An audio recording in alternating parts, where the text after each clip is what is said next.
Going on, guys? Rebel Beats here, and today I wanted to touch on a topic that I've only maybe responded to with YouTube comments or talk face to face with my customers about, and now just seems like a very distant memory. Today I'm going to be talking about what I miss about vaping. This is going to be Shop Talk episode 2, Soft 2. Pretty much, this is going to be sharing some of my experiences and saying some things that I miss because of the fact that they kind of feel like a distant memory now. So the first thing I want to bring up, the fact is that back in the day when Vape Masters were a thing, by the way, this applies to, US. I know in Australia and stuff, it's stuff like this probably never existed or won't exist for a little bit. So back in the day, before I was even able to vape, I was with my now brother-in-law, just hanging out with him. They used to have juice bars, which a juice bar would be once you go into the vape shop, they would give you almost like a menu, like a bar, where they would tell you all these different flavors and you could be the one to pick that flavor.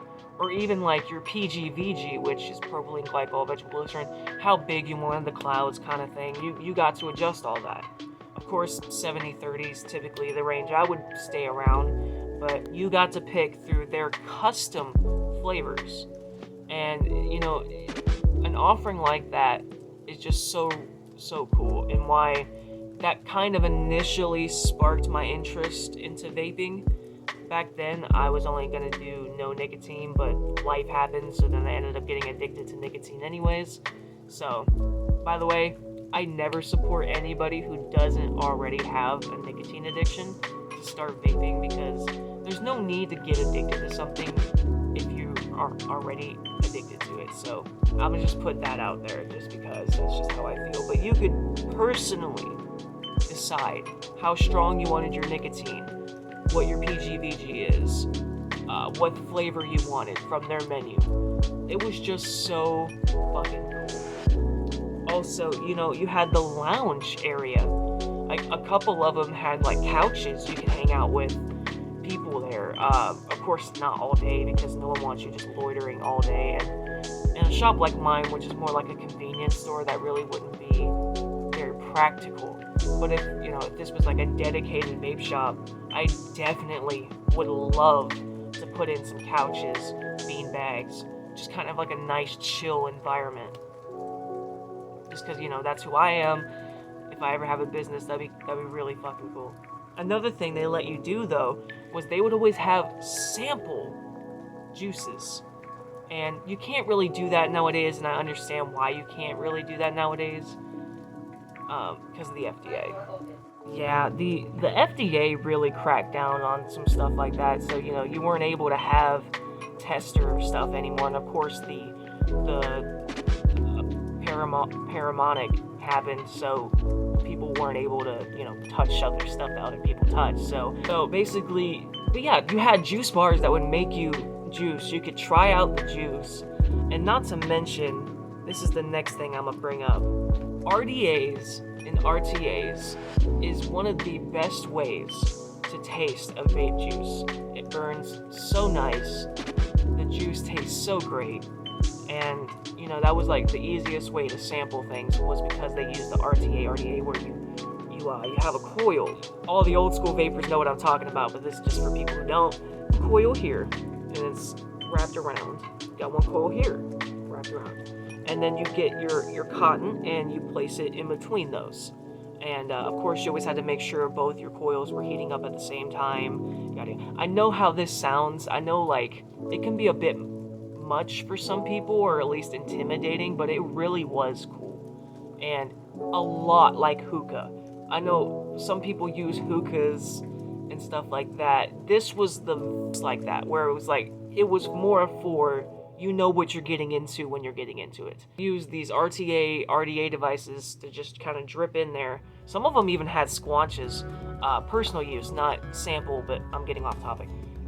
And you would be able to try that juice and see which one you like the most. That's something I miss. Sad, some people may not ever get to experience that. they get to for alcohol, but because it's nicotine, it's different, and it's really weird. And how vaping has changed now is to where everybody's going towards disposables just because it's easier. Sometimes it's cheaper, and it's a lot more of a convenience factor, which I get.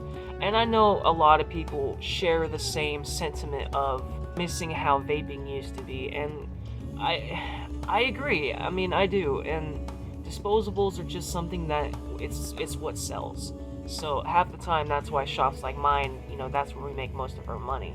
Disposables are great. I mean, whenever you want something quick, easy, and something for travel, it's always great. But if I was to fully own my shop, I would still carry stuff for RDA and RTA, just because there's a niche there, and people love building Legos. So it's just something that not a lot of people will be able to experience or haven't experienced in some time. And I hear the outcry. I hear it from my customers and from the YouTube comments. I hear it. I remember those days too. But the climate's changed and stuff like that. That's why it's like vaping content used to be something that I used to like, just because that's something I like, it's something I fell into, it's my passion, whatever.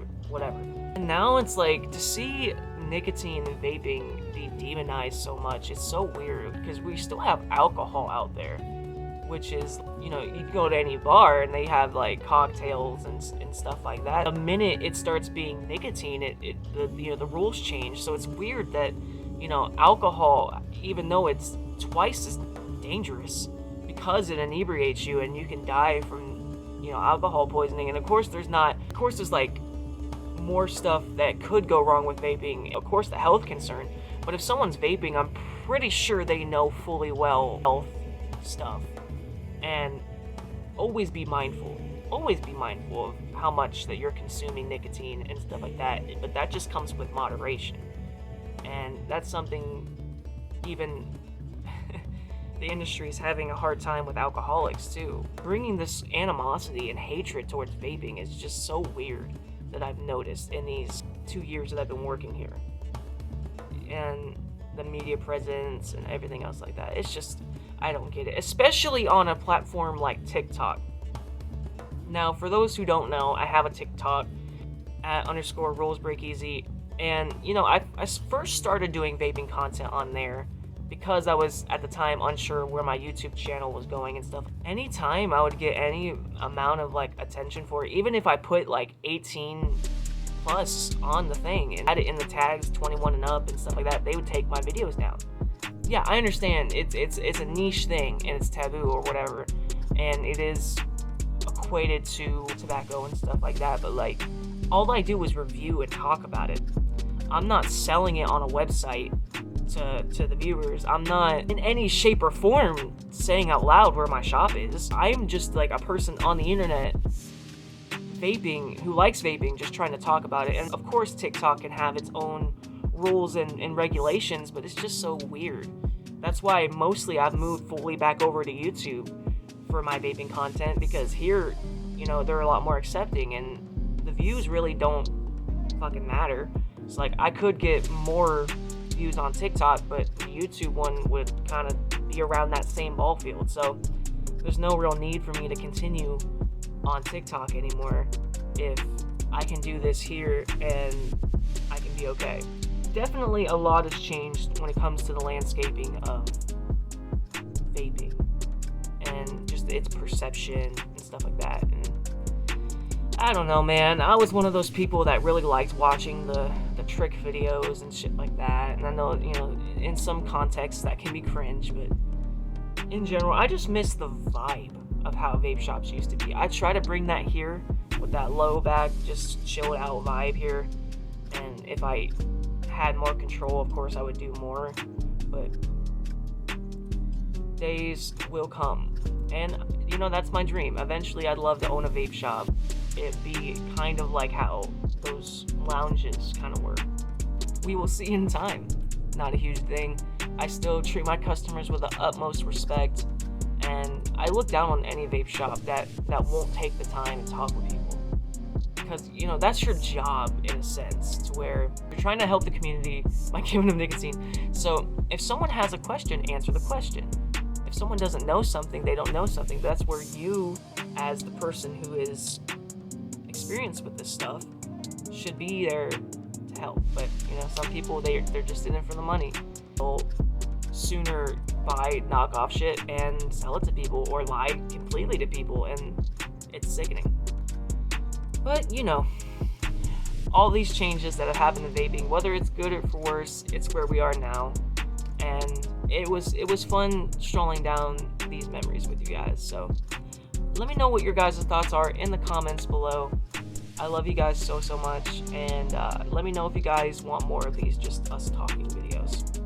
I'll see you guys later. Music video coming really soon. Love y'all. See y'all later.